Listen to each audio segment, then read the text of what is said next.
हमारा कक्षा 12वीं कॉमर्स व्यवसाय अध्ययन का अध्याय 6 न्यू चैप्टर नियुक्तिकरण आज हम लोग स्टार्ट कर रहे हैं, जिसका हमारा आज क्लास फर्स्ट है। ठीक, क्लास फर्स्ट नियुक्तिकरण। नियुक्तिकरण नाम से समझो, नियुक्त करना। अब किसके लिए नियुक्त करना?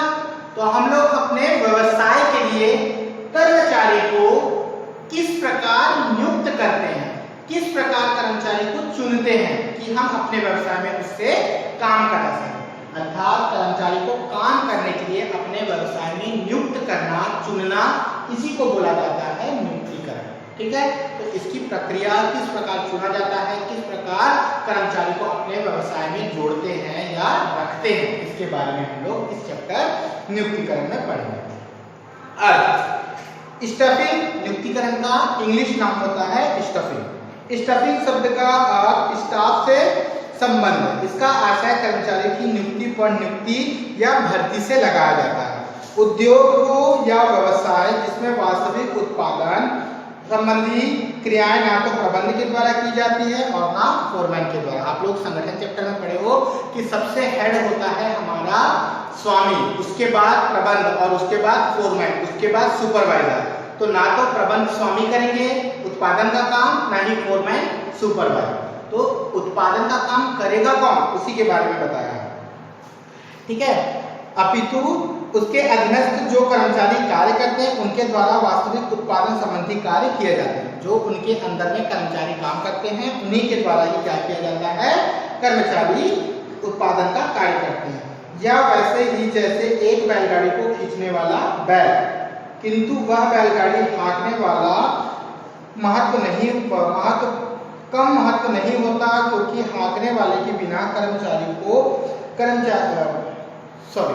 वैसा ही जैसे एक बैलगाड़ी को खींचने वाला बैल होता है, किंतु वह बैलगाड़ी हाँकने मतलब चलाने वाले का महत्व कम नहीं होता, क्योंकि हाँकने वाले के बिना बैलगाड़ी को बैल कहाँ ले जाएगा यह नहीं मालूम। अतः प्रबंध या फोरमैन के बिना कर्मचारी का अस्तित्व एक बैलगाड़ी की भांति होगी। अगर फोरमैन या प्रबंध आपके व्यवसाय में नहीं है तो कर्मचारी अपने मन से क्या उत्पादन करेंगे, क्या काम करेंगे, किस प्रकार काम करेंगे, इसका आप कुछ भी अनुमान नहीं लगा सकते। इसका सबसे अच्छा उदाहरण जैसे एक बैलगाड़ी, अगर बैल के ऊपर हाँकने वाला या बैलगाड़ी को चलाने वाला अगर नहीं होगा तो बैलगाड़ी कहाँ जा रही है, कहाँ, कोई पता नहीं। किंतु हाँकने वाला होगा या बैलगाड़ी को चलाने वाला होगा तो अपने नियंत्रण से बैलगाड़ी को जहां ले जाना है वहां ले जा सकता है। तो ठीक, विस्तृत अर्थ में प्रबंध, सहायक प्रबंध, विभागीय प्रबंध, फोरमैन आदि सभी स्टाफ है। ये अपने कार्य संपन्न कराने हेतु अन्य कर्मचारियों की नियुक्ति और भर्ती करते हैं, इसे स्टाफिंग या नियुक्तिकरण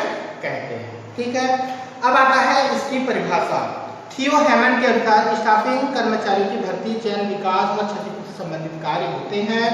जॉर्ज आर टैली के अनुसार बोलता है स्टाफिंग का अभिप्राय संतोषजनक एवं संतुष्ट कार्य शक्ति मतलब कर्मचारी को प्राप्त करना और उसे बनाए रखना। अर्थात आप अपने व्यवसाय में कर्मचारी को प्राप्त करते हैं, बुलाते हैं, काम देते हैं और उसे काम के स्वरूप बनाए रखते हैं। उपयुक्त परिभाषा के अनुसार कर्मचारी की नियुक्ति के अंतर्गत कर्मचारी को चुनना, भर्ती, प्रशिक्षण, विकास और मूल्यांकन क्या क्या होता है, उनको चुनना, भर्ती करना, अपने व्यवसाय में रखना, प्रशिक्षण, उनको काम सिखाना, विकास करना, उनको काम के लिए रुचि देना और उसका विकास करना और उसका मूल्यांकन करना, समय समय पर उसके काम का मूल्यांकन करना कि क्या वह सही तरीके से काम कर रहा है कि नहीं कर रहा है। इसकी विशेषता, पहला पॉइंट बोलता है मानवीय पहलू। नियुक्ति या स्टफिंग शब्द मानव से है, मनुष्य से। पशु, पक्षी या जानवर की नियुक्ति से भली व्यवसाय में उसकी आवश्यकता क्यों ना हो। अगर आपके व्यवसाय में पशु पक्षी अगर व्यवसाय में काम कर रहे तो उसको स्टफिंग नहीं बोलोगे, भर्ती नहीं बोलोगे, भर्ती केवल मनुष्य की जा सकती है। दूसरा, प्रबंध का कार्य। नियुक्ति मुख्यतः प्रबंध का कार्य है। बड़े बड़े उपक्रमों में जहाँ कर्मचारी विभाग होते हैं वहाँ नियुक्ति का श्रमिक सेवक विभाग होते हैं। प्रबंध अन्य कार्य के अतिरिक्त स्टफिंग का भी कार्य करता है। तीसरा पॉइंट बोलता है निरंतर प्रक्रिया। स्टफिंग क्या होता है? निरंतर होते जाती है। आपको कितना किसी भी व्यवसाय में काम मिलते ही रहता है, क्योंकि समय समय पर कर्मचारी काम छोड़ छोड़ कर जाते हैं और स्टफिंग का काम होते रहता है। ठीक। अगला बोलता है एक प्रणाली। स्टफिंग एक प्रणाली की जैसे काम करती है, एक के बाद एक के बाद एक के बाद प्रणाली की तरह काम करती है। अगला पॉइंट बोलता है सामाजिक पहलू। सामाजिक पहलू मतलब हम लोग समाज के लोग हैं। हम लोग जब किसी व्यवसाय में या कर्मचारियों की नियुक्ति करते हैं तो कर्मचारी अर्थात समाज के लोगों की नियुक्ति करते हैं, इसलिए सामाजिक पहलू है। और समाज में जो बेरोजगारी है, ना काम करने की भावना कम है, तो उन सबको हम लोग अपने व्यवसाय में काम लेकर बेरोजगारी को दूर करते हैं और समाज का कल्याण करते हैं। अर्थात समाज के लोगों के लिए हम लोग अवसर प्रदान करते हैं, जिसको सामाजिक पहलू के अंतर्गत बोला जाता है, जिसमें कर्मचारी को बेरोजगारी से मुक्ति दिलाने का काम भी किया जाता है। अगला होता है विभिन्न स्तर पर नियुक्ति। विभिन्न स्तर पर, चाहे फोरमैन हो, सुपरवाइजर हो, कर्मचारी हो, किसी भी स्तर पर आपको नियुक्त किया जा सकता है। वर्तमान एवं भावी पदों पर नियुक्ति। जो पद खाली होंगे, रिक्त स्थान होंगे, वहां पर नियुक्ति की जाएगी। ठीक है, तो ये तो था विशेषता। अब आता है नियुक्तिकरण का महत्व। नियुक्तिकरण का क्या महत्व है? तो पहला पॉइंट बोलता है लक्ष्य प्राप्ति हेतु आवश्यक। आप किसी व्यवसाय को काम कर रहे हैं, किसी भी व्यवसाय के लिए आपको लाभ कमाना है, तो लाभ कमाने के लिए उत्पादन करना जरूरी होगा। और आप पहले पढ़ चुके हो, उत्पादन का काम ना तो फोरमैन करता है और ना प्रबंधक। उत्पादन का काम केवल कर्मचारी करता है, और बिना कर्मचारियों के आप उत्पादन का काम नहीं कर सकते। अर्थात कर्मचारियों को नियुक्त करना और नियुक्ति के बाद ही उनसे उत्पादन का काम कराना।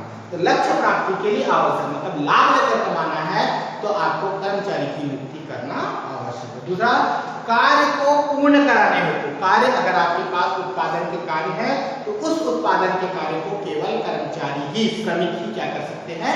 पूर्ण कर सकते हैं। तीसरा, औद्योगिक प्रगति में सहायक। उद्योग हो या व्यापार, जिसे प्रारंभ करना, विकास करना सभी उद्योगपति चाहते हैं। उद्योगों का विकास तभी संभव है जब लक्ष्य को प्राप्त करना के लिए मात्र कर्मचारी हो। क्योंकि आपको काम करना है उत्पादन का, तो उत्पादन का काम करोगे तब तो आप ज्यादा से ज्यादा लाभ कमा सकोगे। लाभ कमाओगे तभी तो आपके पास लाभ कमाओगे, और लाभ कमाने के लिए आपको उत्पादन का काम अच्छे तरीके से करना चाहिए। उत्पादन के लिए आपको काम चाहिए, कर्मचारी चाहिए। विभिन्न ज्ञान एवं कला का संग्रह। स्टफिंग के माध्यम से विभिन्न क्षेत्र के प्राप्त ज्ञान कौशल वाले कर्मचारी एक उद्योग में एकत्र होते हैं और अपनी अपनी कौशल व कला से उद्योगों की प्रगति का मार्ग प्रशस्त करते हैं। ठीक। अगला बोलता है रोजगार की प्राप्ति। स्टफिंग के माध्यम से आप समाज के लोगों के लिए क्या करते हो? रोजगार उपलब्ध कराते हो। ठीक है। उसके बाद आता है मानवीय विकास। स्टफिंग के माध्यम से आप मानव का विकास करते हो, उसके रहन सहन, है ना, इन सब का विकास होता है।